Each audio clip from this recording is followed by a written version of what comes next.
సులభంగా లభించే పదార్థాలతో చక్కటి చిట్కాను తయారు చేసుకుని వాడటం వల్ల జుట్టు రాలడాన్ని తగ్గించుకోవచ్చు. జుట్టు తెగడం, చిట్లడం తగ్గుతుంది. తెల్లబడిన జుట్టు నల్లగా మారుతుంది. అలాగే జుట్టు ఒత్తుగా ఆరోగ్యవంతంగా పెరుగుతుంది. ఈ చిట్కాను తయారు చేసుకోవడం అలాగే వాడడం కూడా చాలా సులభం. ఈ చిట్కాను వాడడం వల్ల ఎటువంటి దుష్ప్రభావాలు ఉండవు.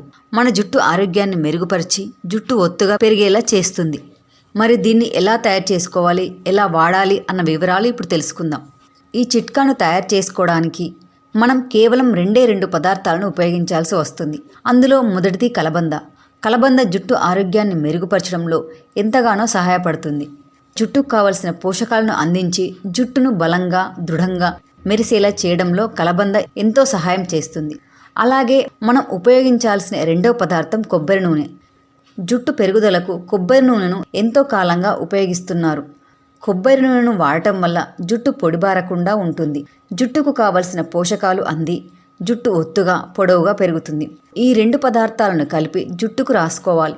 దీనికోసం కలబంద ముక్క తీసుకొని అంచులను తొలగించి లోపల ఉండే గుజ్జును తీసుకోవాలి. ఈ గుజ్జును జార్లో వేసి పేస్ట్ లాగా చేసుకోవాలి. 3 లేదా 4 చెంచాల మోతాదులో ఒక గిన్నెలోకి తీసుకోవాలి. ఫ్రెష్గా ఉండే కలబంద గుజ్జు లభించని వారు మార్కెట్లో లభించే కలబంద జెల్ను ఉపయోగించవచ్చు. ఇలా కలబంద గుజ్జును తీసుకున్న తర్వాత ఇందులో 2 టేబుల్ స్పూన్ల కొబ్బరి నూనెను వేసి బాగా కలపాలి. ఇలా తయారు చేసుకున్న మిశ్రమాన్ని మనం నిల్వ కూడా చేసుకోవచ్చు. తిరిగి ఉపయోగించాలి అనుకున్నప్పుడు కొద్దిసేపు ఎండలో ఉంచి ఆ తర్వాత ఉపయోగించాలి. ఇలా కలబంద, కొబ్బరి నూనె కలిపి తయారు చేసుకున్న మిశ్రమాన్ని జుట్టు కుదుళ్ళ నుండి జుట్టు చివరి వరకు బాగా పట్టించాలి. జుట్టు కుదుళ్ళలోకి ఇంకేలా మర్దన చేసుకోవాలి.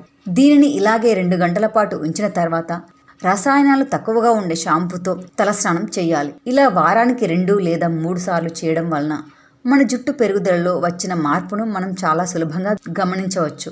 జుట్టు సమస్యలన్నింటినీ దూరం చేసుకోవచ్చు.